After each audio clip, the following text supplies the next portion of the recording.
Hello. Sir, you can say, you can start now. It's already been Thank you so beginning. much, sir. Thanks a lot. Thanks a lot. Yes, please go So, ahead.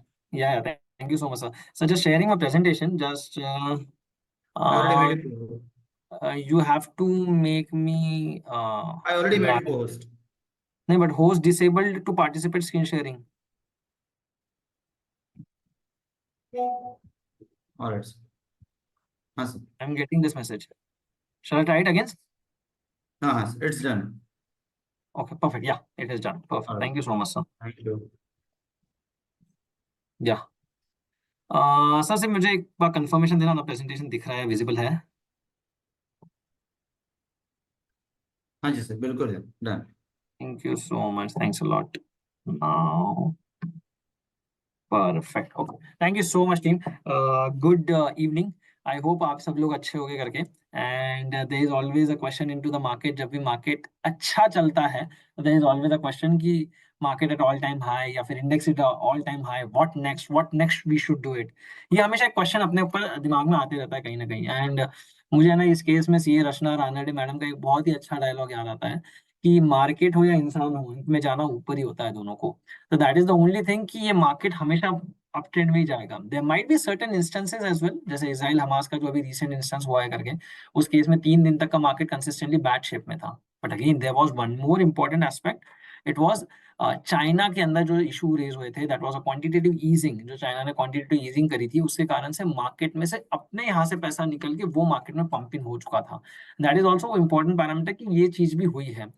But my concern to you is that will this happen always? Answer is yes.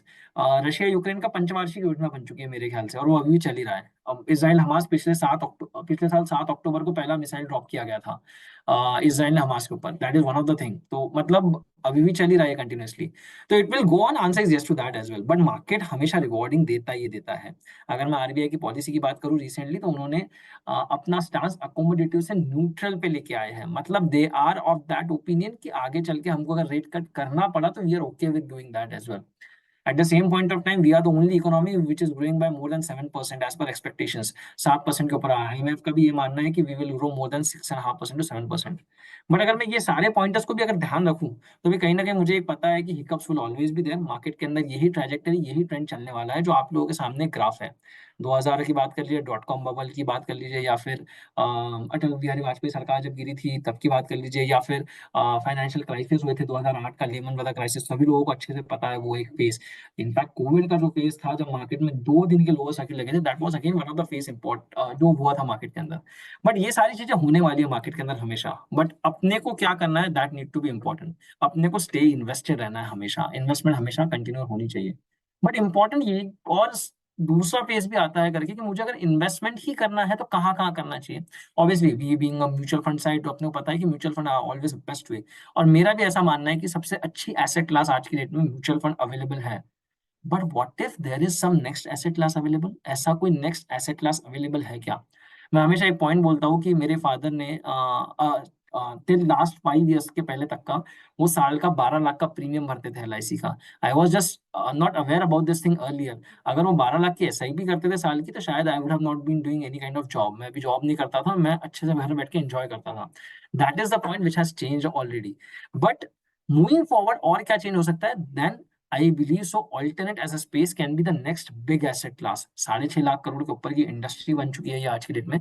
Growing जो है पिछले 3 सालों में almost 3 गुना की pace से बढ़ चुका है ऑलरेडी। आई एम सॉरी, 100% के ऊपर का इंक्रीमेंटल एयूएम के अंदर ग्रोथ हुई है। इनफैक्ट ऐसी सिचुएशन आई है कि 2020 या 21 में, if I am not wrong, CB को एक डिसीजन लेना पड़ा कि ऑल्टरनेट में पीएमएस का मिनिमम टिकट साइज होगी 50 lakh rupees. And I hope सभी को पता है कि पीएमएस यानी पोर्टफोलियो मैनेजमेंट सर्विसेज होता है।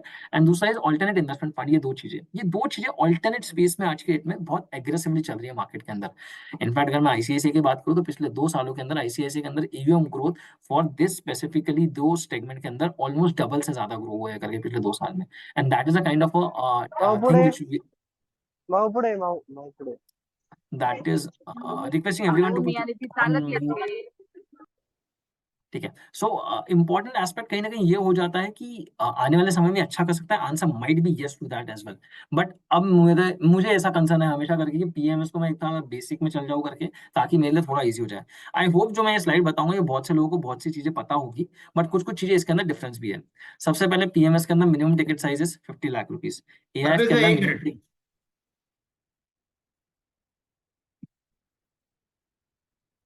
या अभी आप अनम्यूट कर सकते हैं अपने आप को। सो much sir, thank thank you. You. हाँ, सो क्या प्लीज बताएं। एआईएफ के अंदर मिनिमम टिकट साइज 1 करोड़। या प्लीज गो अहेड। स्टॉक्स मैं बाय करता हूँ या सेल करता हूँ पीएमएस के अंदर, आवाज आ रही है मेरी? हाँ, राइट। परफेक्ट। स्टॉक्स मैं बाय कर सकता हूँ डीमैट के अंदर, सेल कर सकता हूँ। सेम चीज मैं यहाँ पे भी करता हूँ, एआईएफ के अंदर स्टॉक्स बाय करता हूँ, सेल करता हूँ। ठीक है। थर्ड इंपॉर्टेंट चीज, money has to be paid at one go. मतलब 50 लाख पूरे एक साथ मेरे को देना पड़ता है। एसटीपी आईसीआईसीआई के पास ऑप्शन अवेलेबल है कि आप 50 लाख एक साथ दे दीजिए, उसका आप एसटीपी लगा दीजिए 10 लाख पर महीने का, 5 महीने तक का, ये भी ऑप्शन अवेलेबल है। मिनिमम 10 लाख का एसटीपी आप अप्लाई कर सकते हो उसके अंदर। यहाँ पे मनी मुझे एक साथ पे करना है या फिर जैसे ड्रॉ डाउन रहेंगे वैसे पे करना है। अब एग्जांपल के तौर पे ड्रॉ डाउन को मैं समझने की कोशिश करता हूँ। एआईएफ के अंदर 3 स्ट्रैटेजी जनरली वर्क करती है, और जो आईसीआईसीआई के पास तीनों अवेलेबल। वन इज एक साथ 1 करोड़ रुपया दे दिया करके मैंने। सेकंड चीज मेरे पास अवेलेबल है, 40 लाख रुपीज आज ले लिया हूं मैंने।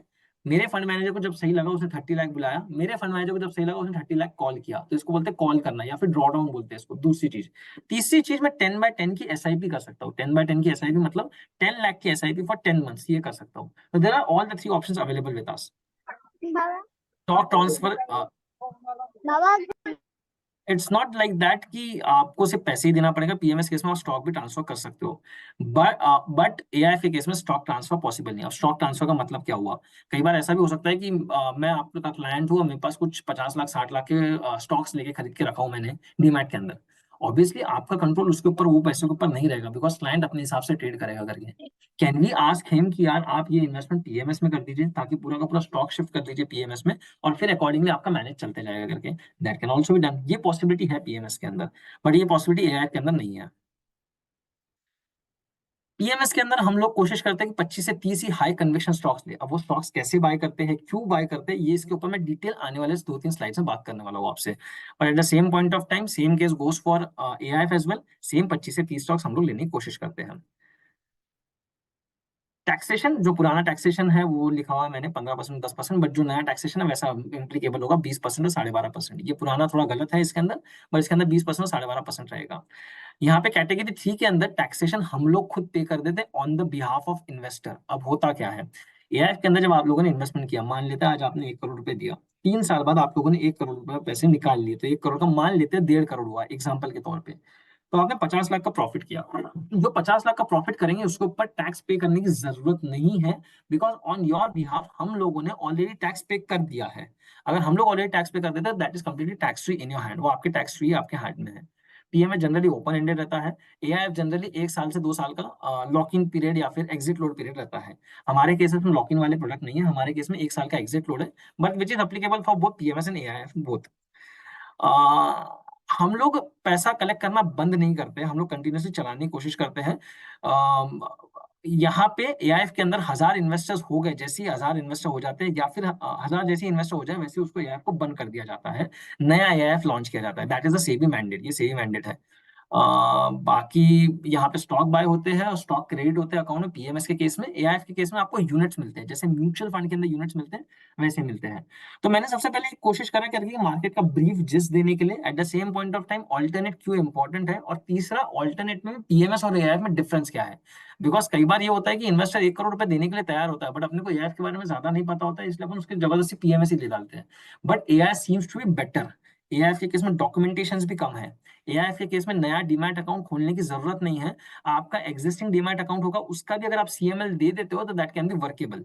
Eight the same point of time PMS के केस में हम लोग आईसीआईसीआई बैंक के साथ एक नया डीमैट अकाउंट खुलवाते हैं फॉर इन्वेस्टर्स, जिसका पर्सन ऑफ ऑथराइजेशन पीओए मेरे पास ही रहेगा, मतलब मेरे पास एज इन हमारे कंपनी के पास ही रहेगा पीओए।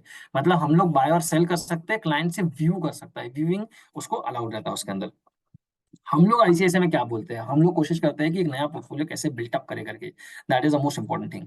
अब स्टॉक की प्राइस के ऊपर, जो मैं बोला था कि स्टॉक का 25-30 स्टॉक के हाई कन्विक्शन स्टॉक सिलेक्ट करते हैं, उसके ऊपर बात करते हैं।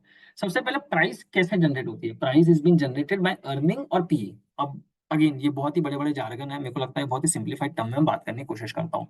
मैंने 2 एग्जांपल दिए हैं। सर चैट बॉक्स है ना सर खुला?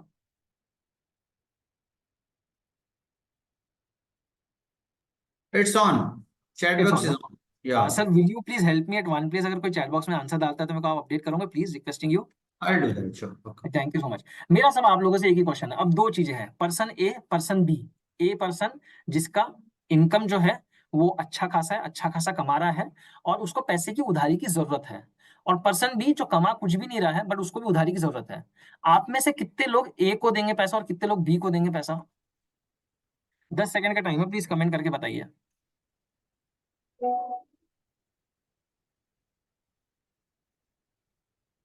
ए को देने वाला मेजोरिटी लोग है।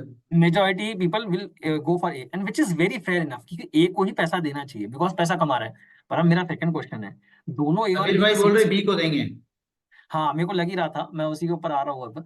मान लेते ए और बी की दोनों की जो सिचुएशन मैंने पहले बोली वही है, बट ए बोलता है कि मेरी सब कुछ चीजें सही है तो मैं 8% ही ब्याज दूंगा करके, और बी बोलता है कि मैं 16% ब्याज देने के लिए तैयार हूँ। अब अपन किसको पैसा देंगे?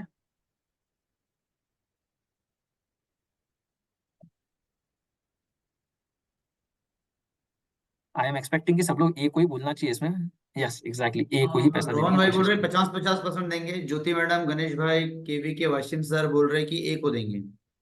अब जो बोल रहे हैं बी को समीर भाई देंगे बोल या रहे फिर जो वापस बोल, बी को देंगे। समीर भाई का बी प्रेम बहुत खतरनाक है। बी प्रेम भी अच्छा लग रहा है मेरे को, और मेरे को ऐसा लग रहा है कि वो रिस्क लेने के लिए रेडी भी है करके। तो इज अ बट अगर वेरी किसी, हाई रिस्क टेकर, मतलब वो तो पैसे जुटाने के एग्जैक्टली, लिए ready है। ऐसा लग एग्जैक्टली रहा है राइट। मुझे। बट मेरा कंसर्न क्या है, मेरा कंसर्न क्या है, मेरा यही कंसर्न है करके कि जो पैसा कमाएगा उसी को अपन पैसा देने की कोशिश करते हैं। That is the fair point in share market. अगर मेरा एक earnings EPS earning per share grow हो रहा है तभी मैं उसको पैसा दूंगा, अदरवाइज मैं उसको पैसा नहीं दूंगा। दूसरा चीज, अगर मेरा पी अच्छा है मतलब सस्ता है या कम है तो भी मैं पैसा दूंगा। पी किस चीज का फेवर करता है? आरओई का और कैपिटल एलोकेशन का। अब मैं आरओई के ऊपर बात करता हूँ।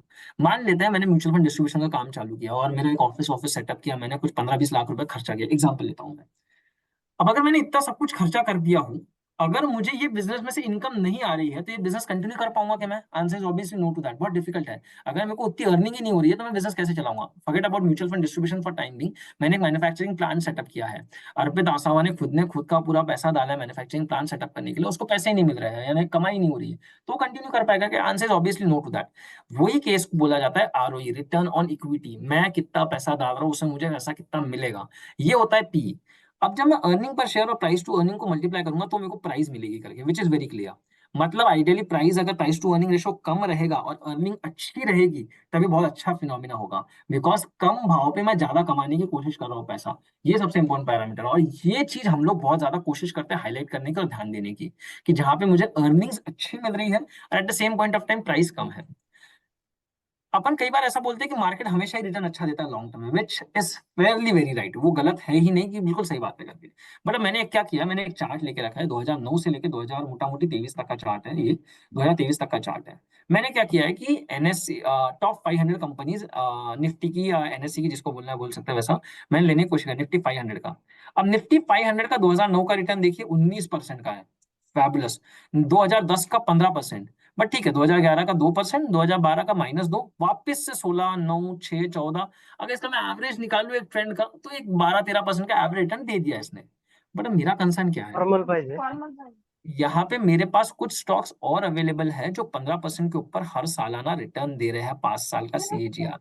अगर मैं बात करूं 2009 की तो 240 करीब के स्टॉक ऐसे अवेलेबल थे जो उनका 5 साल का track record was more than 15%। Example, जहां पे निगेटिव 2% रिटर्न दिया मार्केट ने, वहां पे मेरे पास 77 स्टॉक्स अवेलेबल थे जिन्होंने 5 ट्रैक रिकॉर्ड पे करीब करीब 15% के ऊपर का रिटर्न दिया है। अब मुझे पूरे के पूरे 500 स्टॉक बाय करने का answer is no to that, which is very clear. मेरे को सिर्फ 77 स्टॉक बाय करने थे वो साल, ताकि मेरा पैसा तो बन जाता था करके 15% के ऊपर। अब सब लोग, आप लोग ये क्वेश्चन बोल सकते हैं कि अर्पित ये 77 स्टॉक्स जो हमको बता दे, हम लोग भी बाय कर लेंगे। काश मैं भी ये बता पाता करके, बिकॉज मैं कोई रिसर्च एनालिस्ट नहीं हूँ। मेरा पॉइंट क्या है करके कि रिसर्च एनालिस्ट जहाँ डे इन डे आउट ये काम कर रहे हैं, जहाँ fund manager day in day out काम कर रहे हैं, उनके लिए वेरी इजी है to pick this stock. Example के तौर पर अगर हम बात करूँ, 2021 में जब आईटी और pharma was at a very good stage, बहुत ही पिक्ड अप अच्छे स्टेज पे थे, everyone was concerned about valuation, but हमारी company was not concerned about valuation. हमारी company was very clear कि we are not going to buy these stocks. IT और pharma हम लोगों ने completely zero कर दिया था वहां से, and that is how it has been worked. तो ये चीजें जो कॉल है एग्रेसिव जाने का, वो ऑल्टरनेट्स में लिया जा सकता है, रादर देन म्यूचुअल फंड में नहीं लिया जा सकता है. Just to give you a small perspective, मान लेते हैं कि गजबीए सर कमा रहे हैं फॉर एग्जाम्पल 5 लाख रुपए महीने का, अर्पित आसाव कमा रहा है 10,000 रुपए महीने का, और योगेश प्रभु सर कमा रहे हैं 2 लाख रुपए महीने का. तीनों ने एक ही जगह पे एसआईपी स्टार्ट करी, ICICI Prudential blue chip fund की. तीनों के पोर्टफोलियो में कोई डिफरेंस आएगा क्या? Answer is no to that. तीनों के रिटर्न्स में कोई डिफरेंस आएगा क्या? Answer is no to that. But क्या गजबीए सर की या फिर क्या योगेश सर की रिस्क एपेटाइट मेरे से ज्यादा है? Answer is yes to that. उनकी रिस्क एपेटाइट ज्यादा है. बट अगर उनका रिस्क एपेटाइट ज्यादा है तो उन्होंने रिटर्न्स भी ज्यादा कमाने चाहिए, विच इज फेयर पॉइंट. उन्होंने रिटर्न्स भी ज्यादा कमाने चाहिए. बट अगर वो वही पोर्टफोलियो में आ रहे हैं जहां मैं पैसा डाल रहा हूँ, तो वो रिटर्न्स नहीं कमा पाएंगे. ऐसे समय पे शायद कहीं ना कहीं पीएमएस या फिर एआईएफ काम कर सकता है अपने लिए. हम लोग इन हाउस प्रोसेस क्या करते हैं? हम लोग प्रोसेस कैसे करते हैं? हम लोग टॉप 2500 स्टॉक्स निकालने की कोशिश करते हैं मार्केट में से, एज पर मार्केट कैपिटलाइजेशन. जो हमको सही लगते हैं वो हम निकालने की कोशिश करते हैं. उसमें से हमारे रिसर्च एनालिस्ट, करीब करीब 30 रिसर्च एनालिस्ट की टीम है, highest number of research analyst team across industry. किसी और म्यूचुअल फंड कंपनी के पास इतने रिसर्च एनालिस्ट की टीम नहीं है. वो हम लोग 585 उसमें से एक्टिव कवरेज करते हैं रिसर्च एनालिस्ट. मतलब डे इन डे आउट, वो बोलते हैं ना, ईट स्लीप रिपीट. मतलब यही खाते हैं बेचारे, और यही मतलब सो जाते हैं, और यही उठ के वापस देखते हैं, यही स्टॉक्स देखने की कोशिश करते हैं. उसमें से हम लोग हमारा एक बीएमवी फ्रेमवर्क अप्लाई करते हैं. अब बीएमवी फ्रेमवर्क क्या होता है ये समझते हैं एक मिनट के लिए. Business management valuation, 3 phase. But अब मैनेजमेंट और वैल्यूएशन, जहां पे वैल्यूएशन सस्ता और मैनेजमेंट अच्छा हो, वो स्टॉक्स बाय करते हैं. मतलब बिजनेस को कैसे हम लोग कोशिश करते हैं समझने के लिए. जब कंसोलिडेशन फेज हो रहा था टेलीकॉम के अंदर, तब भारतीय Airtel was the only one company which was doing very good. उस केसेस में भारतीय एयरटेल जैसी कंपनी को बाय करना चाहिए था. या फिर अगर मैं कोविड के बाद की बात करूं, तो बिजनेस में चेंज किया था आईसीआईसीआई बैंक ने कंप्लीटली. उन्होंने रिटेल लेंडिंग की तरफ फोकस बहुत ज्यादा कर चुके थे. या फिर मैं बात करूं फॉर एग्जांपल इंडियन होटल जैसी कंपनी, जहां पे उन्होंने अपने आप को काफी ज्यादा चेंजेस कर लिए थे as per the policies of Covid के हिसाब के लाइन अप करने की कोशिश कर रहे थे. ये जहां पे बिजनेस में चेंजेस आ रहे हैं, या फिर नीश मार्केट है, नीश एज इन बहुत ही गिना चुना बिजनेस है उनका, और वही करते हैं, बाकी कोई दूसरे बिजनेस करते नहीं है उस फेज में, वैसे बिजनेस को हम लोग हाईलाइट करके बाय करने की कोशिश करते हैं एग्रेसिवली. तो ये बीएमवी फ्रेमवर्क. अब जैसे हम लोगों ने 585 स्टॉक्स में बीएमवी फ्रेमवर्क अप्लाई किया, वहां पे हमको 130 से 170 स्टॉक्स मिल जाते हैं. ये 130 से 170 स्टॉक पे हम लोग स्ट्रेटेजी लेवल पे 40 से 45 स्टॉक्स ही लेते हैं, उसके ऊपर लेते नहीं है. और जैसे ही 40 से 45 स्टॉक पे ले, तो आपके पोर्टफोलियो में 25 से 30 स्टॉक आते हैं, उसके ऊपर आते नहीं है. That is how we are trying to work. हम लोग इस हिसाब से वर्क करने की कोशिश करते हैं. एक बात हुआ था निफ्टी के इंडेक्स के ऊपर बात कर लेते हैं. निफ्टी की अगर मैं इंडेक्स की बात करूं, तो 1 अप्रैल 2021 से लेकर 30 सितंबर 2024 तक की बात करता हूं मैं. मार्केट निफ्टी का इंडेक्स 74% से बढ़ा है. पी 28% से कम हुआ है. पी भी 9% से कम हुआ है. और निफ्टी की अर्निंग 140% से बढ़ी है. अब मेरा बोलना क्या है, ये एब्सोल्यूट नंबर है, सीएजीआर नंबर नहीं है, ये एब्सोल्यूट नंबर है. मेरा बोलना क्या है, एक तरफ निफ्टी का मार्केट बहुत ज्यादा बड़ा नहीं है, और कमाई बहुत ज्यादा बढ़ चुकी है. प्राइजेस बहुत ज्यादा बढ़ी है, कमाई बहुत ज्यादा बढ़ी है. मतलब अभी भी कहीं ना कहीं रूम और स्कोप बहुत बड़ा अवेलेबल है कि मार्केट ऊपर अच्छा जा सकता है. That is the most important aspect. Second thing, हम लोग कौन सी स्ट्रैटेजीज रन कर रहे हैं. देयर आर मल्टीपल स्ट्रैटेजीज जो हम लोग रन कर रहे हैं, बट उसमें से हमारा रिकमेंडेशन आज की डेट में कॉन्ट्रा और एस की तरफ है. कॉन्ट्रा और एसी क्यों, उसके ऊपर भी मैं थोड़ा डीप डाइव करने की कोशिश करता हूँ. पर पहले मैं जैसे कॉन्ट्रा के ऊपर बात कर लेता हूँ. Contra is number 1 and S is number 4. Fourth number पे एस अवेलेबल है. ठीक है, कॉन्ट्रा के ऊपर बात करता हूँ मैं. कॉन्ट्रा आज की डेट में करीब करीब 33-34% हम लोगों ने फाइनेंशियल सर्विसेज में रखा है. मैन्युफैक्चरिंग को कंबाइन कर लो तो 50% मैन्युफैक्चरिंग में रखा है. कंज्यूमर सर्विसेज में 14% हम लोगों ने रिसेंटली ऐड करना चालू किया धीरे धीरे. एंड कंज्यूमर प्रोडक्ट में 2-2.5%. This is not a very big number, but 2-2.5%. But अगर मैं वही बात करूं एस के अंदर, तो 25 से 26% ही फाइनेंशियल सर्विसेज में है.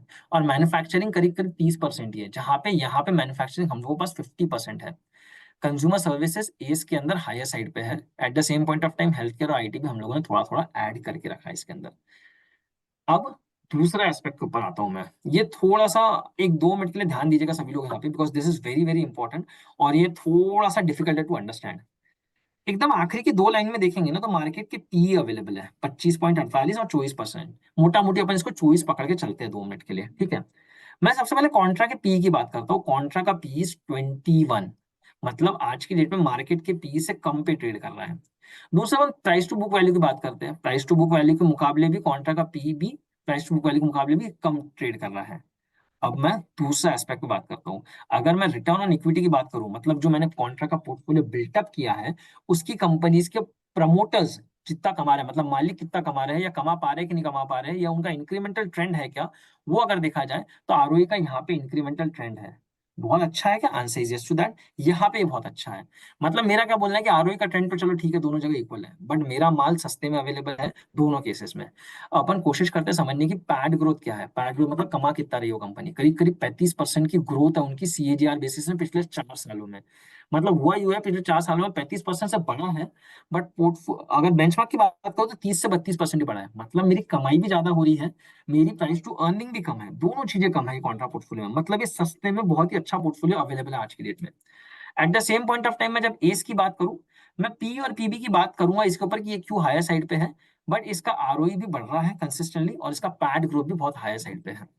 अब मैं कॉन्ट्रा स्ट्रैटेजी के ऊपर बात करता हूँ। कॉन्ट्रा स्ट्रैटेजी का ये पोर्टफोलियो मोटा मोटी आपके सामने है टॉप 15 होल्डिंग के साथ साथ। ठीक है, लार्ज कैप के अंदर अपना 62% है, मिड कैप और स्मॉल कैप मिला लिया जाए तो मोटा मोटी 38% है।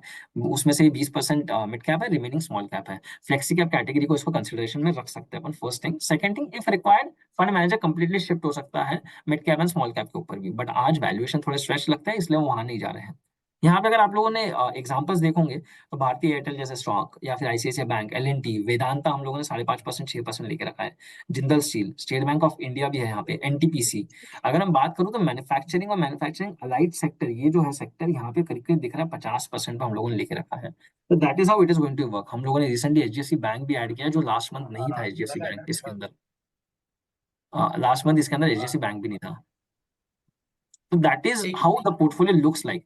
बट अब ये पोर्टफोलियो के अंदर हम लोग क्या बात करने चाह रहे हैं, जहां पे सेंटिमेंट्स पॉजिटिव नहीं है वो वाले stocks, eight the same point of time जो टेम्पररी प्रॉब्लम या चैलेंजेस फेस कर रहे हैं, at the same point of time consolidation हो रहा है और लीड कर रही है कंपनीज, और आज की डेट में स्पेशल सिचुएशंस जैसी में अवेलेबल है, वो स्टॉक्स को हम लोग बाय करने की कोशिश कर रहे हैं। 3 से 5 साल का टाइम फ्रेम, बेंचमार्क एग्नोस्टिक और मार्केट कैप एग्नोस्टिक, 25 से 30 स्टॉक ही हाई कन्विक्शन वाले हम लोग स्टॉक्स लेने की कोशिश करेंगे इसके अंदर। इंपॉर्टेंट एस्पेक्ट अब एज के ऊपर आता हूं मैं, बिकॉज उसके समय वहां पे पीई और पीबी थोड़ा सा हायर साइड पे था, तो वो मैं समझने की कोशिश करता हूँ क्यों हायर साइड पे था।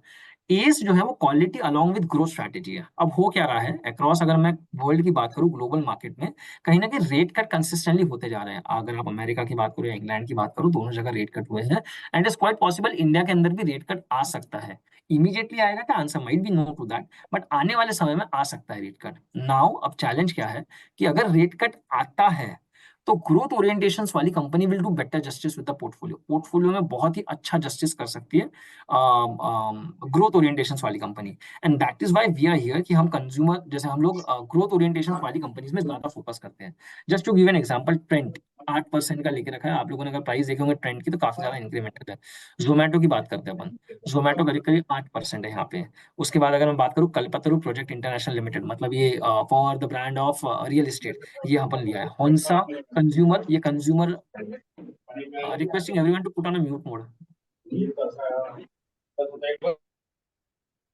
हॉन्सा की मैं बात करूँ तो हॉन्सा ने करीब करीब 3% लेके रखा है। Honasa is a kind of Nykaa जैसा कंपनी, सिमिलर मामा अर्थ वाला जो है वो लेके रखा है। कार ट्रेड लेके रखा है, टीवीएस मोटर्स है, एवेन्यू सुपरमार्ट, करूर वैश्य। यहाँ पे हम लोगों ने क्वालिटी अलॉन्ग विद ग्रोथ जो स्टोरीज है वहां पे हम लोगों ने स्टॉक्स को बाय करने की कोशिश करी है। इसीलिए मूविंग फॉरवर्ड ये स्टॉक्स ऐसा लगता है करके कि अच्छा कर सकता है, that can be a best part. Eight the same point of time हम लोग यहाँ पे क्या कर रहे हैं, हम लोग बॉटम अप अप्रोच रख रहे हैं। बॉटम अप अप्रोच मतलब क्या होता है करके कि अगर मैं सबसे पहले ये देखने की कोशिश करता हूँ करके कंपनीज कैसी है, जो कंपनीज है वो अच्छी है क्या, and at the same point of time वो कंपनीज मेरे इकोनॉमी के साथ कैसी लिंकअप है, और मेरी इकोनॉमी फॉरेन इकोनॉमी के साथ कैसी लिंकअप है। तो मतलब अल्टीमेटली ये कंपनी किसी भी टाइप की इकोनॉमीज में सस्टेन कर रही है कि नहीं कर रही है, वो अपन कोशिश करते हैं। अगर सस्टेन कर रही है तो we will buy that companies. जहां पे कहीं ना कहीं स्ट्रॉन्ग कॉम्पिटेटिव है, स्ट्रॉन्ग कॉम्पिटेटिव पोजीशनिंग है। अगर आज के डेट में मैं आप लोगों से बात करूं कि पेंट इंडस्ट्री में सबसे अच्छी कौन थी है करके, शायद अभी भी आंसर एशियन पेंट ही आएगा करके, but we should not forget that Nerolac, Kansai, Nippon, Aditya Birla, इन लोगों ने भी पेंट्स कंसिस्टेंटली लॉन्च किए हैं कहीं ना कहीं। और at the same point of time जहाँ पे बैलेंस शीट अच्छी है, बिजनेस के फंडामेंटल्स अच्छे हैं, एक्सपीरियंस मैनेजमेंट रन करता है, ये वाली कंपनीज हम लोग बाय करने की कोशिश करते हैं। अगेन मिड के आज की डेट में लार्ज कैप है, मिड कैप स्मॉल कैप भी छोटा पोर्शन है। इफ रिक्वायर्ड हम लोग मिड कैप और स्मॉल कैप का पोर्शन भी बढ़ा सकते हैं। 3 से 5 साल का टाइम फ्रेम रखने की कोशिश करेंगे हम लोग यहाँ पे, और 25 से 30 स्टॉक ही हम लोग यहाँ बाय करते हैं। This is all about Contra and S, ये दोनों के ऊपर बात करते हैं, ये दोनों के ऊपर बात हुई है। Eight the same point of time मुझे योगेश सर ने बोला था करके कि ग्रोथ लीडर्स फंड सीरीज 4 करके हमारा एक है, जो कि एआईएफ है, कैटेगरी 3 एआईएफ है। जैसी कॉन्ट्रा की स्ट्रैटेजी है, similar growth leaders fund series 4 की स्ट्रैटेजी, कोई डिफरेंट नहीं है, इट इज जस्ट कि वो एआईएफ है। अब एआईएफ के फायदे क्या है, अब अपने फायदे एआईएफ के, सबसे पहला एक सिर्फ ड्रॉबैक जो मेरे को लगता है कि टिकट साइज 1 करोड़ 50 लाख नहीं हो सकती है वहां पे, 1 करोड़ का टिकट साइज है। सेकंड इंपॉर्टेंट एस्पेक्ट वहां पे क्या है, सबसे जो कि बहुत ही लॉजिकली और इंपॉर्टेंट है, कि मैं जो पैसा बनाता हूँ वो पैसा कंप्लीटली इन्वेस्टर के हाथ में टैक्स फ्री आता है। But is it a tax free? Answer is no to that, because मैं उसके बिहाफ पे टैक्स पे कर चुका होता है, तो क्लाइंट को जो अननेसेसरी का हेडेक है वो खत्म हो चुका होता है, तो वो सब चीजों से वो बाहर निकल जाता है। This is second important aspect. Third important aspect, उसको डॉक्यूमेंटेशन बहुत ज्यादा रिड्यूस हो जाते हैं, जो कंपेयर किया जाता है पीएमएस के केस में ज्यादा रहते हैं। फोर्थ, उसको डीमैट नया खोलने की जरूरत नहीं है, एग्जिस्टिंग डीमैट नहीं वो शिफ्ट कर सकता है। मेरा सिर्फ एक रिटर्न्स वाला पर्सपेक्टिव मैं आप लोगों को थोड़ा सा बता देता हूँ, which can be easier for you people to understand कि रिटर्न्स कैसे बने हैं करके। मैंने सारे स्ट्रैटेजीज के ऊपर बात करी, उसमें से सारे रिटर्न्स के ऊपर बात कर लेता हूँ। कॉन्ट्रा की स्ट्रैटेजी की बात करूँ तो मैं 1 साल या 2 साल के रिटर्न्स के ऊपर बात नहीं करूंगा, बट 5 साल के returns are 28%, which is super enough, बहुत ही अच्छे रिटर्न्स हैं।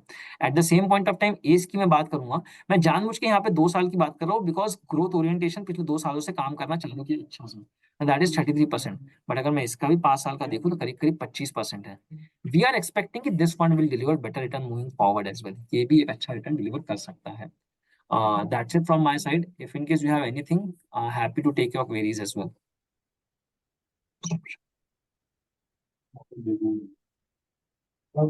Super, Arpit, very nice.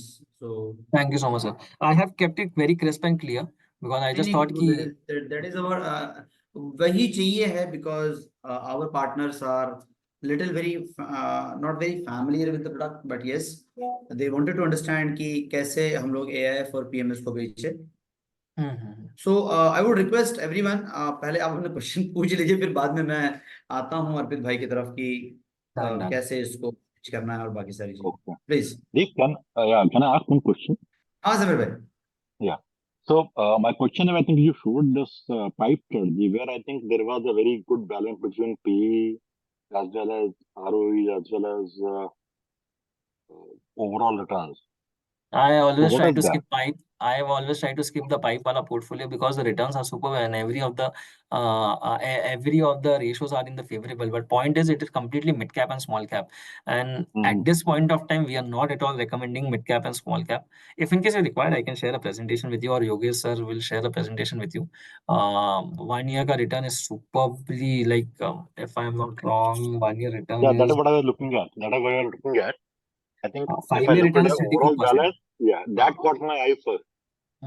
But point is, sir, कि I'm Arpit, high. Arpit, Yeah, just hello. Arpit, just want to interview you.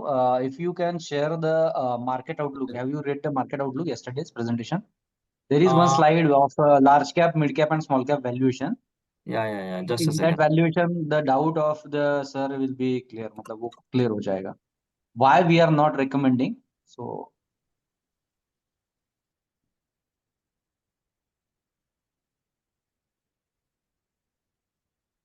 Yogesh भाई, ये पाइप का प्रेजेंटेशन थोड़ा शेयर कर देना, तो then we will going to share the entire pipe presentation to our partners. बिल्कुल sir. Alright, thank you. We'll share the pipe Sachin भाई presentation. हो जाएगा। हाँ, हमारे सचिन भाई है तो उन्होंने पूछा है तो।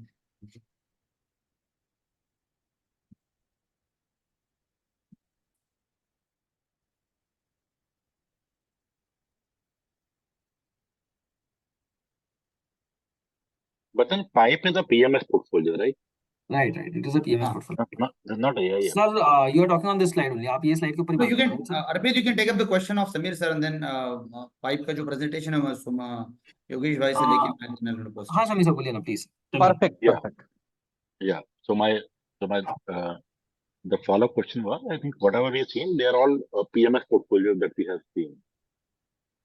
Because Right, at sir. the same time, you are mentioning that PMS, there are issues with documentations are higher and the returns are not tax-free at the hand of investor. Whereas AIF, it's a different thing. So AIF, you could share some light on your product.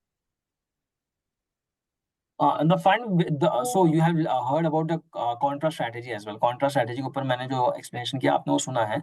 Similar kind of contra strategy is growth leaders fund. It is just कि एक PMS में available है, एक AIF में available. That's it. Okay. Both are the replica of each other. Okay, so they are mirror images. So portfolio would be almost Exactly. Hardly there will be a difference of 5-10%. Even I don't think so that will be there, but hardly there will be a difference of 5-10%, not beyond that. Okay, so invested amount of double, so the value of each share would be double. Value of Each share would be double. Like say for example, if you have 25 shares, suppose one share is out of 50 lakh, suppose the invested amount is suppose 2 lakh in one share in PMS, so AIF it would be 4 lakh, something like that. Exactly, can be considered that way. Right. Fair enough. Fair point, sir. Okay. On the part of the valuation which you guys have wanted me to refer on that part is कि सबसे बड़ा challenge क्या हो रहा है market के अंदर. ये 2013 से डेटा है and it is data of market cap. Market capitalization means number of stocks multiplied by price of stocks. मैं क्यों ये फॉर्मूले के ऊपर आया, because number of stocks will always remain constant and price of stock will always go up और down whichever way. अगर मैं बात करूं 2013 से लेके अभी तक का, कहीं ना कहीं अगर मैं एवरेज देखूं तो it is always more than 65% only. Market capitalization large cap hold करता है, बट आज की डेट में इट इज 62% ओनली. मतलब मार्केट कैप कंसिस्टेंटली कम होता जा रहा है and this is the challenging part. ये लार्ज कैप के केस में होना नहीं होना that is a difficult task. ये होगा कि नहीं होगा पता नहीं, बट ये सस्टेन होना बहुत डिफिकल्ट है. Eight the same point of time अगर मैं मिड कैप और स्मॉल कैप का कंबाइन पकड़ लूं, तो मैं अगर ये 2 साल छोड़ दूं 23 और 24 का, उसके पहले देखूं तो 30 के ऊपर तो आना ही मुश्किल दिख रहा था. और जब तक 30 के पास आया है तब तक कहीं ना कहीं छोटा मोटा हल्का फुल्का हिकअप करेक्शन भी आया है उस फेज में. तो विच क्लियरली इंडिकेट कि कहीं ना कहीं valuations are in a difficult zone for mid cap and small cap. इसीलिए हम लोग at this point of time why we are not suggesting pipe is for the only basic reasons कि valuation seems to be very stretch. I will just tell you one story about pipes. In 2018 we close down our pipe strategy and we have return back the money. मैंने 2013 में जो pipe चालू किया था, 2018 में 4 गुना पैसा बना के वापस क्लाइंट को पैसा पास ऑन कर दिया, दे दिया था. 2018 से लेकर 19 तक का 45% का करेक्शन आया था into index of mid cap and small cap. आप इमेजिन करिए कि ये फेज में हम लोगों ने उस समय पैसा बाद में जब करेक्शन आया उसके बाद वापस मांगा कि अब आप लोग इन्वेस्टमेंट करो.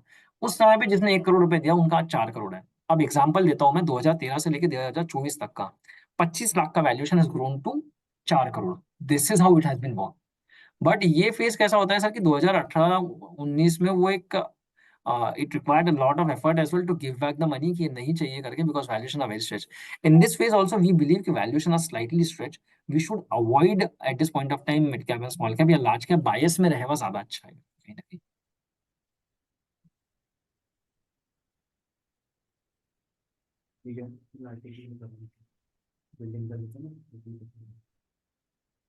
Any other query?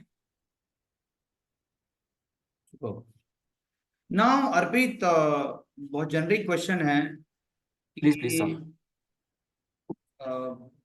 Why PMS? Again, I'm coming to the reason जहां से आपने चालू किया था. अब 50 लाख में मैं 10-10 लाख के 5 फंड दे दूं, मैं उसमें स्ट्रेटेजी भी कर सकता हूँ. और मेरे पास मॉडल पोर्टफोलियो है, मैं मॉडल पोर्टफोलियो बेच सकता हूँ. मुझे अगर आज बैंकिंग फाइनेंशियल सर्विसेज अगर अच्छा लगता है तो मैं बैंकिंग फाइनेंशियल का वेट मैं मेरे पोर्टफोलियो में बढ़ा दूंगा, मेरे क्लाइंट को अच्छा खासा पैसा मिल जाएगा. दूसरा क्वेश्चन जो अभी आपने बोला कि हमने 400% के रिटर्न दिए, इवन म्यूचुअल फंड ने 400% के रिटर्न दिए, तो what different actually PMS is doing. Exactly. I even आपने completely. जो बोला, I am coming just I going to finish this question. Even आपने जो बोला तो कि हम लोग स्ट्रेटेजी प्लान करते हैं, तो इवन म्यूचुअल फंड में एक्टिवली मैनेज जो कहानी है वो होती है. बिल्कुल. तब इवन इंपीरियल ने मान के चलो कि हम लोगों ने 2017 में जो है वो पूरा का पूरा mutual fund small and mid cap था पूरा बेच दिया. 2019 से सितंबर में फिर बाय कर दिया, तो 450-500% तो इधर के भी पोर्टफोलियो में है. तो बिल्कुल सही बात. Again the PMS is my question. I again the PMS. I completely agree. मैं पहले एक क्वेश्चन, पहले जो क्वेश्चन है उसके ऊपर मैं थोड़ा सा मतलब मैंने आपको बंच ऑफ क्वेश्चन को कनेक्ट कर दिया ताकि आप एक एक करके उसको एड्रेस करना. एड्रेस करने की कोशिश करता हूँ सर. बिल्कुल सही बात. Fair point. अब सबसे पहले एक जो पॉइंट निकल के आता है ना हमेशा कि वाई पीएमएस क्यों करना चाहिए करके. सबसे पहले एक चीज समझते हैं करके कि we being a financial advisor अपन हमेशा बोलते हैं क्लाइंट को कि आपका सेविंग अकाउंट में भी थोड़ा सा पैसा होना चाहिए, आपका एफडी में भी थोड़ा सा पैसा होना चाहिए, आपका म्यूचुअल फंड में भी थोड़ा सा पैसा होना चाहिए करके. बट ये तीनों बकेट मेरी भर चुकी है करके. अब जहाँ पे जितना पैसा डालना चाहिए तो उतना बकेट भर चुकी है. What next? तो out of that one is PMS. अब अगेन क्यों पीएमएस ही क्यों, फिर कोई दूसरी स्ट्रैटेजीज क्यों नहीं, या मैंने मेरा एलोकेशन अगर म्यूचुअल फंड में बढ़ा दिया तो प्रॉब्लम क्या है? It is always welcome to हाँ invest into mutual fund, which is fair point, वो सही भी है करके, right, वहां पे एक्टिव मैनेजमेंट भी होता है। बट अब माय हाँ क्वेश्चन टू यू इज कि 2021 में कितने फ्लेक्सी कैप कैटेगरी, कितने स्मॉल कैप कैटेगरी, कितने मिड कैप कैटेगरी ने कंप्लीटली डिक्लाइन कर दिया था टू बाय आईटीएन फार्मा? उन्होंने जीरो कर पाए वो लोग? नहीं। हाँ वो लोग इनफैक्ट डाइवर्सिफाई करके रखते हैं, so this is in fact fund manager were not convince in buying that as well, but मेरा बेंचमार्क जैसा चल रहा है वैसा मेरे को अंडरवेट या ओवरवेट करना पड़ेगा, but I have to buy that. यहाँ पे कंप्लीट वाइप आउट नहीं कर सकते हो, first point. Complete first segment आप वाइप आउट नहीं कर सकते हो, जबकि इन पीएमएस एंड एआईएफ हम किसी भी सेगमेंट को कंप्लीटली खत्म कर सकते हैं या पूरा ओवरवेट कर सकते हैं। That is the one valid point. Point, first point. Please second point पे आता हूँ मैं। मेरे को मैन्युफैक्चरिंग और ट्रांसपोर्टेशन ऑटो वाला रिलेटेड वाला फेज बहुत अच्छा लग रहा था 2019 से लेके। 2019 से हम लोगों ने पोर्टफोलियो के अंदर करीब करीब धीरे धीरे मेंटेन करते करते टिल 2023 हम लोगों ने 65% मैन्युफैक्चरिंग मेंटेन किया पोर्टफोलियो का। 100 रुपए में से 65 रुपए मैन्युफैक्चरिंग मेंटेन किया। It's complete shift. Complete shift. But मतलब अगर किसी वक्त पे fund manage, I am sorry मैं बीच बीच में आपको रोक रहा हूँ हाँ ताकि नहीं ना चलेगा सर, चलेगा हम चलेगा, लोग मेरे सही लिए इजी तरीके हो से जाएगा। कनेक्ट कर पाए लोगों को, राइट? द हाँ ऑब्जेक्टिव इज फिर not to stop you but to right connect right, the I got your point sir. So अगर किसी मोमेंट पे ऐसा लगता है स्ट्रेटेजी को कि मुझे सिर्फ एक सेगमेंट में जाना है, तो मैं पूरा पैसा एक सेगमेंट में डंप कर सकूं, that is another valid point what you are making out of it. Done. But अब इसमें एक और इम्पोर्टेंट समझना पड़ेगा सर। राइट मेरा 2023 तक का 65% था, बट आज मैंने बात की आप लोगों से कॉन्ट्रा 50% ही है, मतलब मैंने वो भी श्रेड अवे किया है। राइट ठीक है। बट अब अगर मैं किसी को बोलूं कि 2019 से लेकर अभी तक का आप कंसिस्टेंटली 65% बाय करके रखो मैन्युफैक्चरिंग, तो शायद किसी के लिए डिफिकल्ट है, बीट म्यूचुअल फंड के फंड मैनेजर्स के लिए भी। This is the second point. Third point, 2021 के अंदर which was the very good sector sir जो अच्छा कर रहा था? My question to you is that 2021 में post covid immediately everything is doing good, right? Everything was doing good. उसमें से सारे आईटी स्टॉक और ऊपर जा रहे थे। उसमें से आईटी और फार्मा तो पागल जैसा चल रहा था। Crazy, it was people crazy. Crazy people were like कि फार्मा का तो मरण ही नहीं हो सकता है, eight the same point of हाँ टाइम आईटी तो बोले चलना फ्यूचर है करके ये। हाँ अब पिछले 3 साल के रिटर्न उठा के देख लेंगे कोई आईटी और ट्रू फार्मा कैसे करके। ट्रू ठीक है। ट्रू अब उस समय अगर मैं आप लोगों को बोलता था कि सर बैंकिंग में पैसा डालना चाहिए, अपन क्या बोलते थे? बैंकिंग की हालत ही सुधरने वाली नहीं है, अभी तो कोविड होके गया, अभी तो उनको प्रॉब्लम है, अभी तो लोन नहीं आएंगे, अभी ट्रू तो ये नहीं आएगा, true all the stuff. True उसके बाद बैंकिंग कंप्लीटली रीशेप्ड हो गया सर। हम लोगों के पोर्टफोलियो में 35% आज भी बैंकिंग है। वेरी मेरा गुड। क्या बोलना है करके कि this is how we can take a active call. ये second alright important aspect. Third, अब मैं थर्ड इंपॉर्टेंट एस्पेक्ट पे आता हूँ। मैं वापस से जो मैंने एक एग्जांपल दिया था बीच में, वापस से वही एग्जांपल ले रहा हूँ। आपकी इनकम है 5 लाख रुपए, मेरी इनकम है 10,000 रुपए महीने की। ठीक है। अगर आपको मैं बोलूँ करके कि अर्पित के जितने रिटर्न मिलने वाले हैं, will that be fair point? बिल्कुल भी नहीं। बिकॉज आपकी जो है रिस्क एपिटाइट ज्यादा है, of बिकॉज Arpit आपकी and the risk appetite of the friend. Got it. Exactly दोनों का रिस्क एपिटाइट डिफरेंट है। तो उस केस में जिसका रिस्क एपिटाइट ज्यादा है उसको पैसा भी ज्यादा मिलना चाहिए, फिर कमाई भी ज्यादा होनी चाहिए। ठीक True. है। अब अगर मैं बोलूं करके कि दोनों ने म्यूचुअल फंड में डालना चाहिए, एक ही स्ट्रेटेजी में डालना चाहिए, तो दोनों के पोर्टफोलियो सेम है, दोनों का रिस्क एपिटाइट सेम है, फंड मैनेजर को whole and soul call True. लेना है, फंड मैनेजर को True. कस्टमाइजेशन नहीं करना है यहाँ पे। अब पीएमएस के केस में क्या होगा?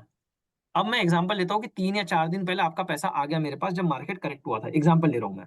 ठीक है। Mhm. 3 या 4 दिन पहले जब मार्केट करेक्ट हुआ था, जब आपका पैसा तब आया मेरे पास, हो सकता है आपका 50 लाख रुपए मैं एक दिन में डिप्लॉय कर दूं सर। बट अपन लेते हैं करके कि जिस दिन हरियाणा के इलेक्शंस के रिजल्ट आए करके और उस दिन आपका पैसा आया है, तो मैं पूरा का पूरा 100% पैसा डिप्लॉय नहीं करता था आपका, मैं थोड़ा पैसा मेरे True. पास साइड में रखता था कि अगर मार्केट करेक्ट होगा तब मैं पैसा डाल दूंगा। That is a Correct. Customization which I will do for every of my client. हर क्लाइंट के लिए कस्टमाइजेशन होगा वहां पे। Fifth important aspect, I am so sorry but this is a very share fact कि कहीं ना कहीं म्यूचुअल फंड से लोग people are getting bored, they want something different and new flavour which they might attract on जिनका returns portfolio एक perspective. 1.5 crore 2 crore 3 crore 4 crore का हो जाता है, they are certainly looking for something better and different. Something better, I agree. तो right, उस case में अपन आई यहाँ एग्री पे विद यू। उनको ये दे सकते हैं, उनको अपन यहाँ ये दे सकते हैं। मैं कभी ये मेरी एक्सपेक्टेशंस नहीं रहेंगी राइट, कि किसी का 50 लाख का म्यूचुअल फंड है तो उसको 50 लाख का पीएमएस दे देते हैं, नहीं बिल्कुल भी नहीं। इनफैक्ट अगर कभी योगेश सर से बात हुई तो Yogesh sir will also be against of this part. But हाँ, उसका पोर्टफोलियो 1-1.5 करोड़ का म्यूचुअल फंड का हो चुका है, तो फिर अपन ने बची हुई जगह पे दूसरे का पैसा डालना चाहिए। That can be a fair point as well. Yogesh तो आईसीआईसी के पीएमएस के अलावा पैसे ही नहीं डालता कहीं पे। और सर कैसा पूरे है चार करके, करोड़ मैंने हमेशा एक बात बोली है योगेश सर को कि महाराष्ट्र के सबसे रईसियत शहर में डाल हो के तो रखे योगेश हैं। कुमार है। हाँ वो पीएमएस के अलावा पैसे नहीं डालता भाई। ठीक है, So आगे। these are all the points which are very important and which is making this basket very efficient. ये basket को बहुत efficient बना रही है. एक राइट, एक पॉइंट आपके इसमें ना मैं एक और ऐड करता हूं। Please, तो sir. और क्या होता है ना, जो ये 50 लाख, 1 करोड़, 2 करोड़, 3 करोड़, 5 करोड़ वाले जो लोग हैं ना, इनका ना थोड़ा सा सर्कल डिफरेंट रहता है। तो ये लोग थोड़ा सा क्लब्स में और वो सब में बैठना भी पसंद करते हैं। इनकी थोड़ी लाइफस्टाइल की कहानी थोड़ी सी डिफरेंट रहती अलग है। रहती है. और Right. फ्लाइट में मिलते हैं, एयरपोर्ट में मिलते हैं, तो they normally speak about the language of money. ये लोग पैसे के बारे में बहुत बात करते हैं। अगर आप इस टाइप के लोगों से जब मिलोगे तो आपको मतलब इनकी बातें में कैसी होता है ना, मतलब यार तेरे पास कौन से क्लब की मेंबरशिप है, अच्छा तूने अभी कौन सा BMW खरीदा, और अच्छा ये नया वाला ट्रेंड आया है, अच्छा अब बिजनेस में मैंने ये नया इंप्लीमेंट किया है। इनकी ना बातें ही इस टाइप की रहती है। तो होता क्या ना, इनकी बातों में एक और चीज आती है। अच्छा, तो आजकल क्या अच्छा लग रहा है तुझे बाजार में? तो मतलब एक थोड़ा छाती ठोक के कैसे होता है ना, नहीं यार मेरे फंड मैनेजर ने ना अभी शैफलर खरीदा है, बोल रहा था कि बड़ा सस्ता लग रहा है, और एक्सिस बैंक में थोड़ा सा वेट, थोड़ा ओवर वेट कर दिया ना, थोड़ा सा मतलब ऐसा। कॉलर टाइट हो जाती है, व्हाइट कॉलर हाँ ज्यादा है. मतलब थोड़ा ना, मतलब मुझे ज्यादा अकल है, मतलब दैट वे।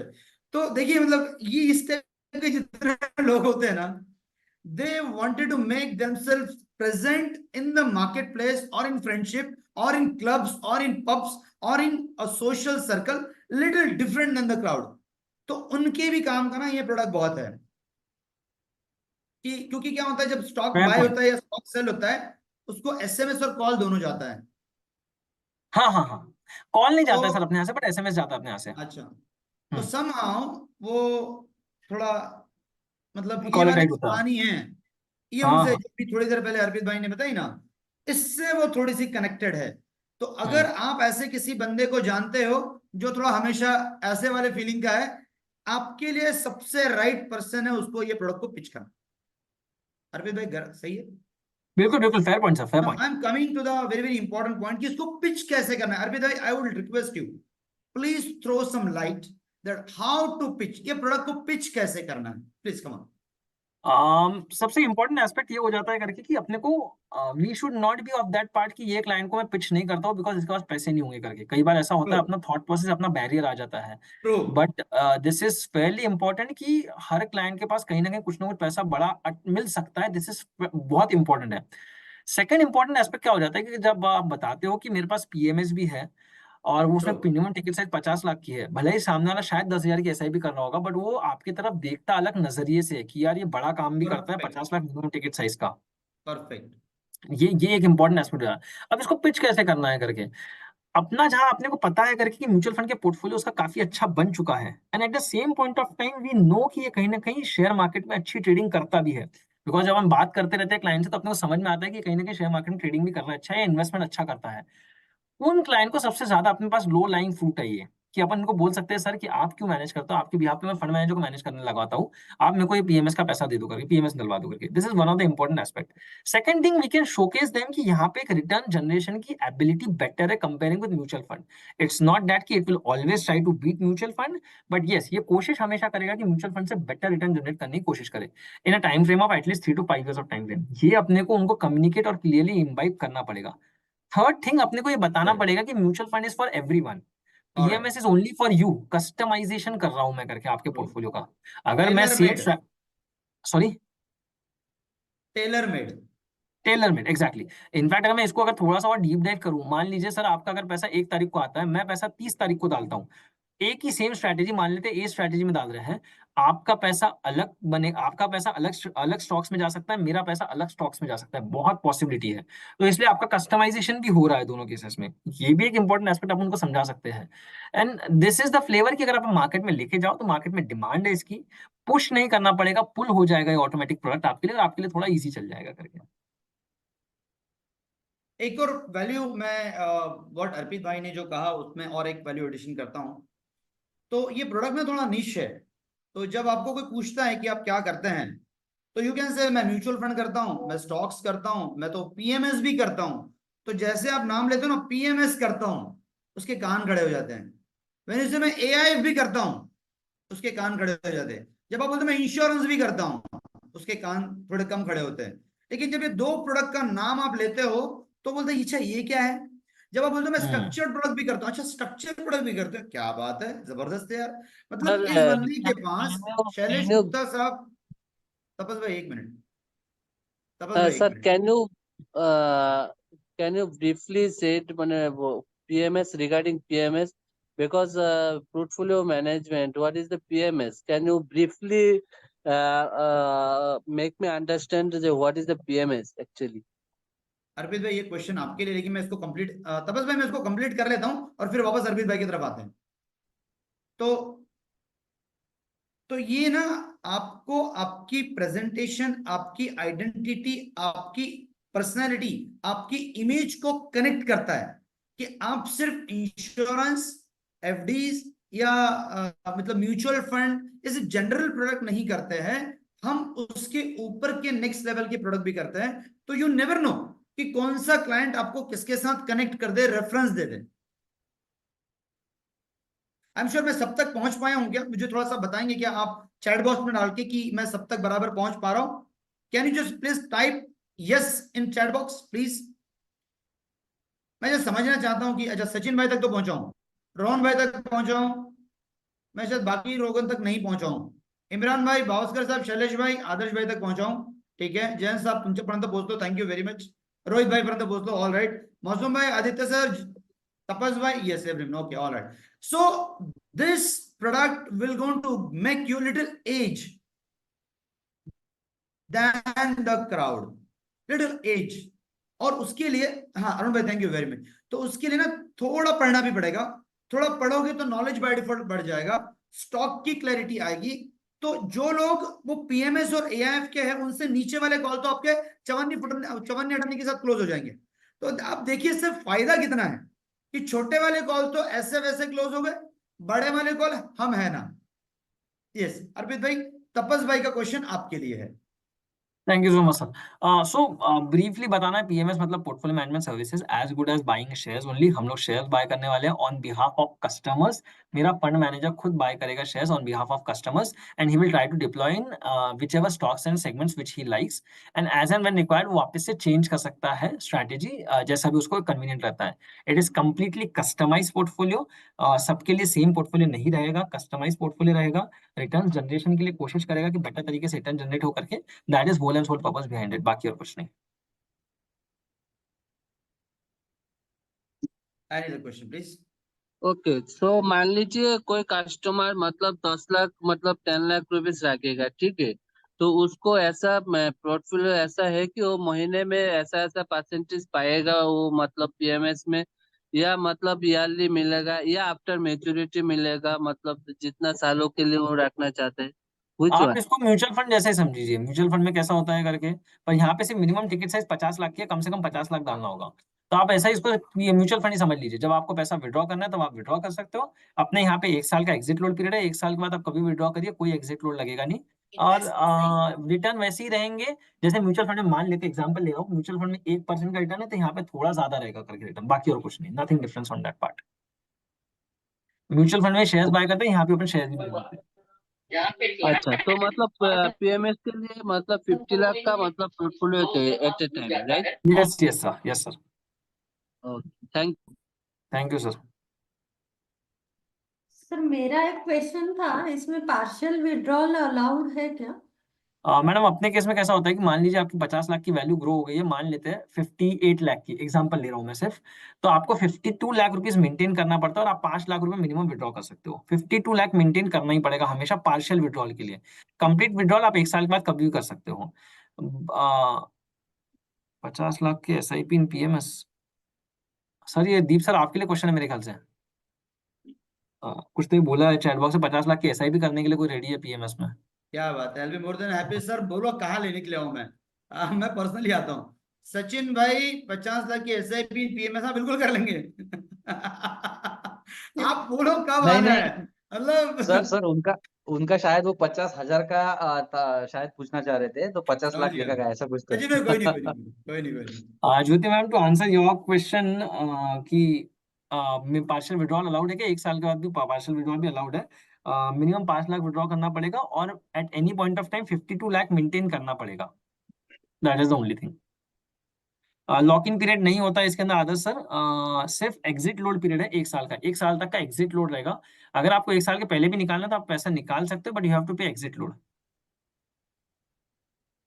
और एक क्वेश्चन था सर मेरा कि यस एआईएफ मैम। में टैक्सेशन कैसे नहीं है, जैसे आप बोल रहे एक्चुअली हो पोस्ट टैक्स रिटर्न आ रहे हैं ना उसमें। Right right right right. Actually ma'am हम लोग क्या करते हैं आपके बिहाफ पे, मान लीजिए अगर आपने ज्योति मैडम ने अगर इन्वेस्टमेंट किया है, तो जो भी ज्योति मैडम का ट्रेड वगैरह हम लोग कर रहे हैं एआईएफ के अंदर, उसको हम लोग पोस्ट टैक्सेशन ही आपके हाथ में देंगे पैसा। तो क्या होगा कि आपके बिहाफ पे मैंने टैक्स पे कर दिया ऑलरेडी, ओके, तो फिर रिटर्न्स जो आप दिखाते हो वो वो पोस्ट पोस्ट टैक्स रहेंगे। रिटर्न शीट में पोस्ट एक्सपेंस रहेगी, बट आपके पोर्टफोलियो में पोस्ट टैक्स रहेगा रिटर्न। ओके। और एआईएफ का पार्शियल विड्रॉल होता है? हाँ मैडम हो जाएगा। होता है। और डॉक्यूमेंटेशन क्या क्या लगेंगे फिर? मैडम एआईएफ के केस में बहुत ही सिंपल है documentation, nothing more rocket science into it. एक आधार कार्ड, एक pan card, bank proof, CML copy important है। सीएमएल कॉपी मतलब क्लाइंट मास्टर लिस्ट, मतलब जो कि मेरा मान लीजिए अगर मेरा आईसीआईसीआई डायरेक्ट में डीमैट अकाउंट है, तो मेरा सीएमएल आईसीआईसीआई डायरेक्ट का सीएमएल लगेगा। ये 3-4 चीजें इंपॉर्टेंट है। बाकी जस्ट थोड़ी 2-3-4 या 5 साइन है, सिग्नेचर है, दैट्स इट, डन। बाकी और कुछ नहीं। सर ये ऐप का मिनिमम इन्वेस्टमेंट कितना है? 1 करोड़। मैं एक और बहुत अच्छी बात बताता हूं। तो एक बहुत ही क्लासिकल केस स्टडी है। Jyoti, I would request you to speak on this case study जो अपन ने शालिनी कन्हेरिया मैडम प्ले की थी। UTI ची जी आपण केस स्टडी आहे ती थोडा सांगता का सगळ्यांना प्लीज? हाँ, तो इनका एक्चुअली मैंने जो इन्वेस्टमेंट लिया था उनका 15 लाख से शुरू किया था। उसके बाद उनका पोर्टफोलियो 2 करोड़ का हो गया। उनका एज है अभी 75। तो लास्ट ईयर उनका हम लोगों ने डेट अपॉर्चुनिटी फंड में एआईएफ डेट एएफ, हाँ मतलब हाँ डेट स्टॉक एआईएफ एएफ ऐसा नहीं, डेट के भी एएफ होते हैं। यस, हाँ डेट एआईएफ में उसके पैसे हमने इन्वेस्ट किए थे। उनको हर आफ्टर अल्टरनेट मीन्स हर अल्टरनेट मंथ में 2 lakhs पर मंथ आ जाता है। तो आप सोचो 1 करोड़ के अगेंस्ट में डेट में 1 लाख रुपए आते हैं, मतलब 12 टके की बात कर रहा हूं मैं मंथली। और आप सोचो मंथली को अगर मैं इसमें सीएजर की कहानी करूंगा तो 15-17% तक, 15-16% तक कहानी चली जाएगी डेट में, debt AIF. Next please. So sometimes आपके पास बहुत अच्छी अपॉर्चुनिटी रहती है, और अगर किसी को डेट में भी काम करना है और अगर अच्छी अपॉर्चुनिटी है तो हम उसमें भी काम बहुत अच्छा कर सकते हैं। मेरा और एक क्वेश्चन था So सर, just इसका want to less add one होता है thing. क्या? योगेश सर 1 मिनट रुकना, सॉरी ज्योति मैम बोलिए प्लीज। हाँ, लैस होता है क्या? पीएमएस में लैस नहीं होता है मैडम। एआईएफ लैस में नहीं होता, लैस नहीं होता पीएमएस लैस नहीं में होता, और एएफ एआईएफ में में भी नहीं लैस होगा, नहीं होता, बिकॉज वो पैसा ये हो जाएगा, लैस नहीं होना ज्योति, लैस नहीं होते जो। ओके। लैस नहीं होगा। बिकॉज लैस का कॉन्सेप्ट एकदम कंप्लीट है। अगर आपने लैस कर लिया तो पैसा ब्लॉक हो गया, और पैसा ब्लॉक हो गया तो कोई भी फंड मैनेजर उसके ऊपर एक्टिविटी नहीं कर पाएगा, बिकॉज वो it is getting like discretionary रहता है. मार्क होते त्याच्यामध्ये पैसे वापरू नाही शकत आपण। Okay. Sorry We Yogesh cannot sir आप use कुछ that बोल money. रहे थे। यस, तो एडिशन टू दी इन्वेस्टमेंट, तो पीएमएस में ऐसा नहीं है कि सिर्फ इंडिविजुअली इन्वेस्टमेंट कर सकता है, पीएमएस में एनआरआई भी इन्वेस्टमेंट कर सकता है, पीएमएस में प्राइवेट लिमिटेड कंपनी भी इन्वेस्टमेंट कर सकता है, पीएमएस में पार्टनरशिप भी कर सकता है, पीएमएस में एलएलपी भी इन्वेस्टमेंट कर सकता है, पीएमएस में प्रोप्राइटरी के थ्रू भी पैसा आ सकता है।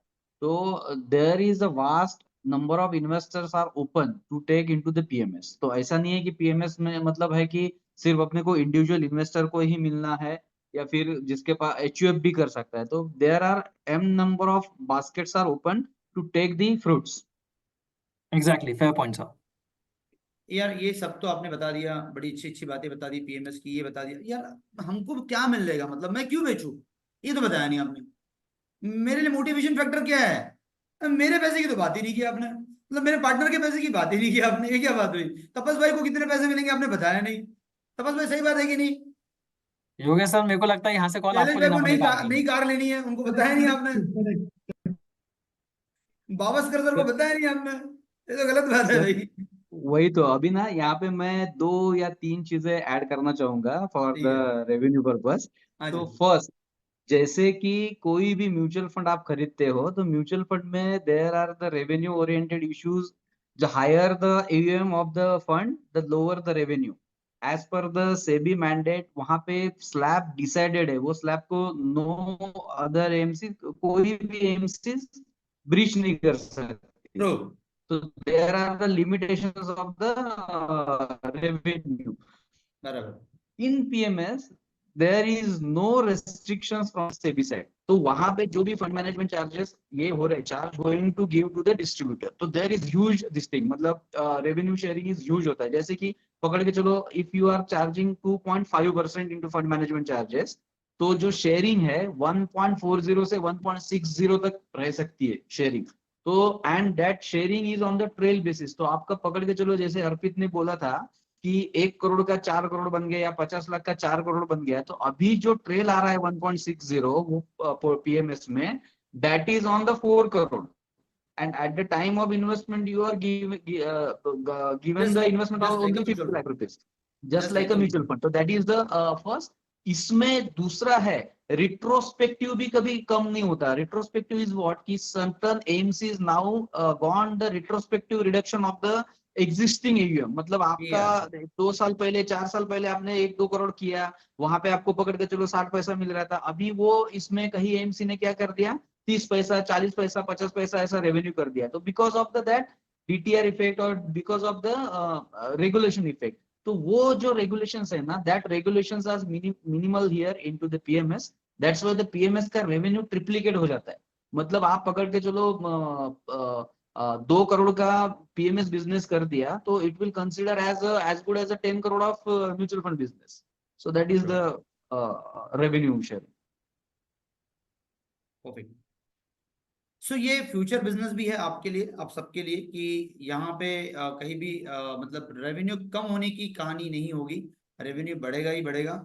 तो मतलब आइदर हमारे हनुमंतराव मिसाल साहब है वो सांगली से, या फिर शैलेश भाई लखनऊ से, इंक्लूडिंग जयवंत भाई सातारा से। अभी बोलो, अभी तो हम लोग PMS की बरसात करने वाले हैं, चाहे कुछ भी हो जाए, अभी तुम रुकेंगे नहीं। मतलब So that is just actually we if you will do got it. give me the permission, I just want to one example for या why we please, should go with the PMS. Please sir please. मैं एक beautiful example है या जो please. मैं मेरे presentation में हमेशा कोट करता हूँ। सो एवरीवन शुड क्या बोलते कोरिलेट दिस एग्जांपल। जी एक जमाने में ऐसा था ना, हम जब बचपन में थे, मतलब 90s के इरा में या 85 to 95 के इरा में, जी। तो तब एक कहानी हुआ करती थी जो एडवर्टाइजमेंट आया करती थी, जया सुषमा सबकी पसंद क्या आया करती थी, एक एड लगती थी टीवी पे, जया सुषमा निर्मा प्रदा निर्मा सबकी पसंद निर्मा निर्मा, बरोबर है। तो वो क्या है ना, एग्जैक्टली निर्मा करके, तो निर्मा की पसंद थी सबकी। आज डेट में वो निर्मा ना हमारे बच्चों को या किसी को पता ही नहीं है निर्मा क्या है करके। तो क्या है ना, वो निर्मा का जो फेल्यूर स्टोरी है वो एडवाइजरी का फेल्यूर स्टोरी हो सकता है क्या, और ये क्यों हुआ? इसका मैं 2-3 रीजन बताता हूँ कि निर्मा तब सक्सेसफुल था कि और आज फेल्यूर क्यों है। तो Nirma at that point in era 1990 में 95 में, तो लोगों का बेसिक रिक्वायरमेंट था कि कपड़ा धोना, तो 3 रुपए का पाउडर अपने को चल जाता था और अपना इनकम लेवल भी कम था। तो हम लोगों को तब 70 रुपए वाला 80 रुपए वाला किलो वाला पाउडर अफोर्डेबल नहीं था। आज के डेट में क्या हो गया ना कि आपका मेरा या औसतन सब इन्वेस्टर का या फिर जो लोगों का ना इनकम लेवल बढ़ गया है। तो इनकम लेवल बढ़ गया है तो अभी बेसिक से एडवांस चीजें लोग मांग रहे हैं। तो आज के डेट में कपड़ा धोना इज बेसिक है, लेकिन जब मैं कपड़े धो रहा हूं तो मुझे चंदन का खुशबू चाहिए, मुझे नींबू का खुशबू चाहिए, ये भी है सेम। इसके वजह से निरमा ने वहां पे कुछ अपडेट नहीं किया, उसके प्रोडक्ट में अपडेट नहीं किया, वही पुराना 3 रुपए वाला किलो अभी महंगाई से 11 रुपए या 12 रुपए में मिल रहा है। ना उसमें कुछ खुशबू आ रहा है, ना कुछ अलग उसका फ्लेवर आ रहा है, ना अलग पैकिंग है। तो इसके वजह से निरमा का एक जमाने में 60% का मार्केट शेयर आज डेट में 6% हो गया है। और अदर प्रोडक्ट्स लाइक टाइड या सर्फ या जो भी कुछ है आप जो लेके आते हैं, उसका मार्केट शेयर आज 30% 35% है। तो हमारे चीज में ये क्या है ना, सेम है। म्यूचुअल फंड, ऐसा नहीं बोल रहा हूँ म्यूचुअल फंड निर्मा हो गया, लेकिन mutual fund is now become a commodity. उसका सोर्स ऑफ इंफॉर्मेशन मार्केट में बम्पर अवेलेबल है। जैसे ही आप PMS बोलोगे ना, तो जो इनकम वाला है, जिसका इनकम अभी सर्टन लेवल से ऊपर हो चुका है ना, वो आपको निर्मा ये सर्फ एक्सेल ही मांगेगा। वो आपको टाइड ही मांगेगा, और उसके लिए आपको अभी से प्रिपरेशन करना पड़ेगा। सो this is very relevant example कि इनकम लेवल अगर बढ़ रहा है तो एक कंपनी वाइप आउट हो सकती है। तो मेरा एडवाइजरी बिजनेस अगर मुझे कंटिन्यू करना है तो मुझे भी मेरे नॉलेज में वैल्यू एड करके इन्वेस्टर के पोर्टफोलियो में वैल्यू एड करना पड़ेगा in terms of the PMS and AF product. This is my submission. और एक क्वेश्चन था sir. Over to you sir. हाँ हाँ जी दीप्ति गो अहेड।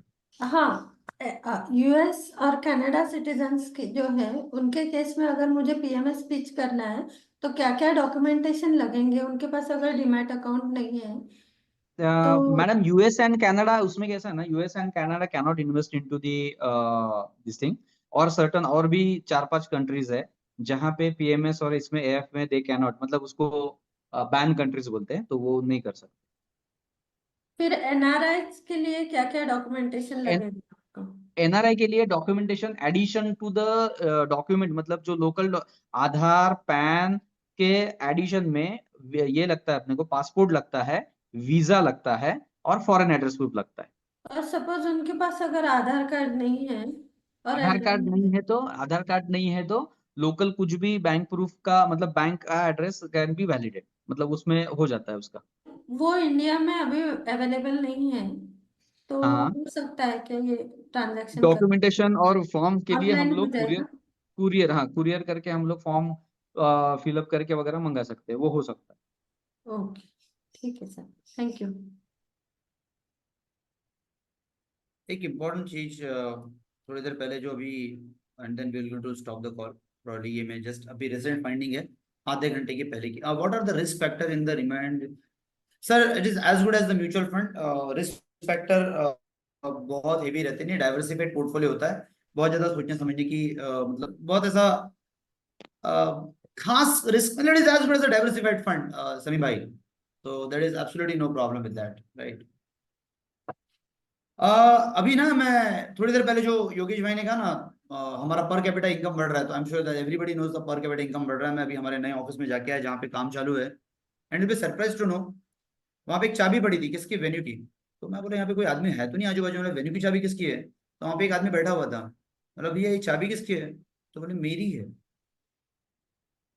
आप इमेजिन करो, कार पेंटर के पास आज की तारीख में वेन्यू आ गई है। क्या बात।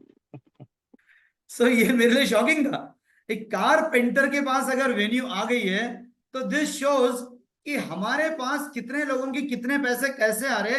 Is a very big question what we need to ask to ourself, कि मेरे घर के बाजू वाला बंदा जिसके पास इवन अल्टो है या जिसके पास इवन वैगन आर है, क्या उसका पैसा मेरे पास है क्या? या मेरे घर के बाजू वाला पैसा जिसने वेन्यू खरीदी है, अगर वो 15,000 की EMI वेन्यू का दे रहा है, तो क्या 25,000 की SIP मेरे पास है क्या? Is another question which I have.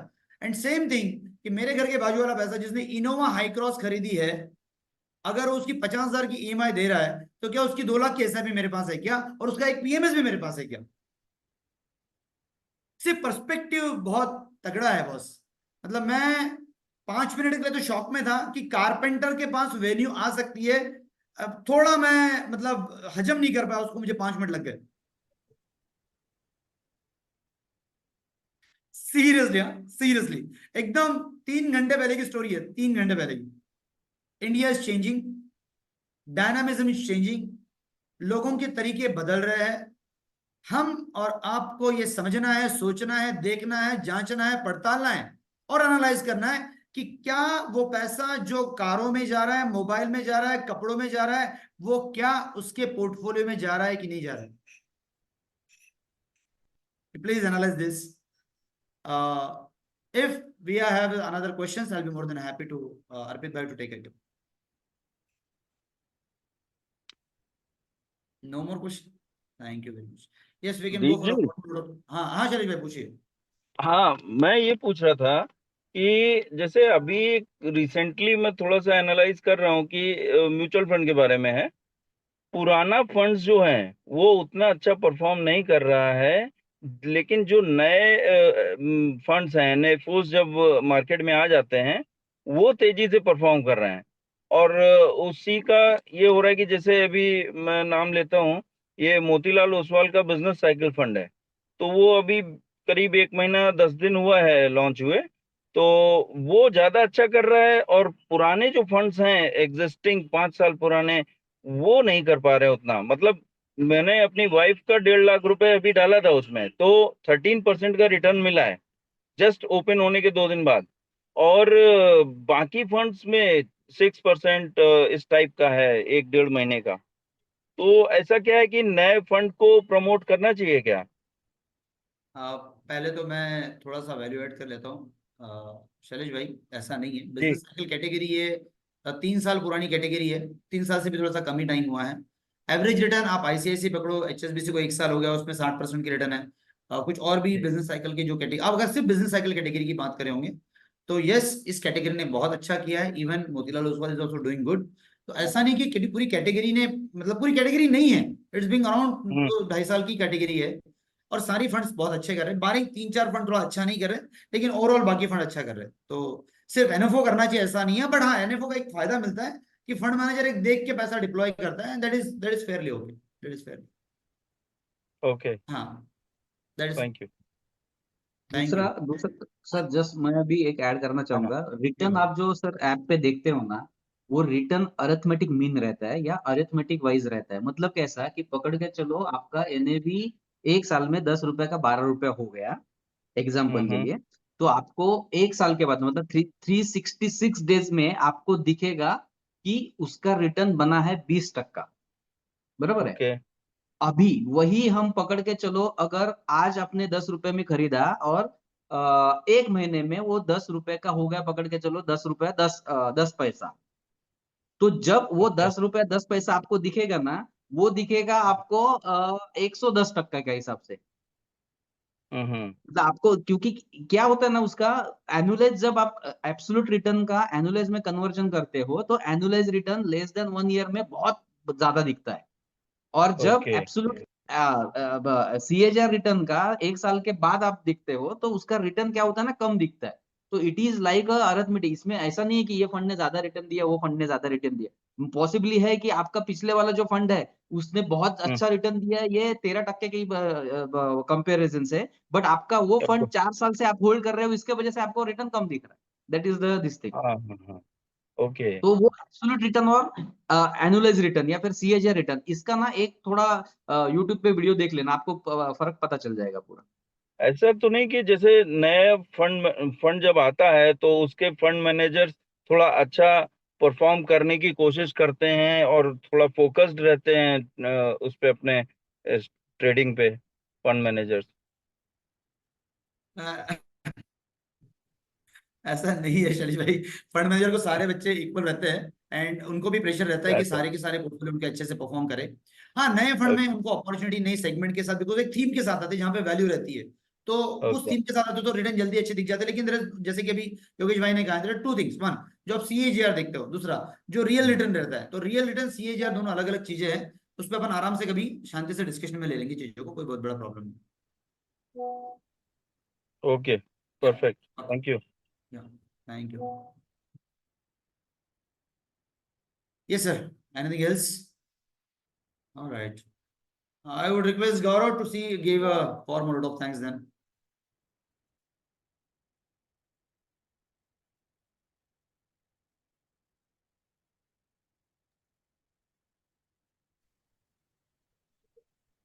Thank you, Mr. Rafi Aswa, sir, for sharing your amazing experience with us and your great insight and ICI Prudential Mutual Fund. Thank you, sir.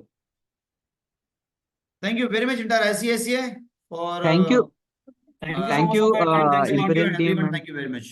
Thank you Thank so you much. so Thank you much, very sir. much.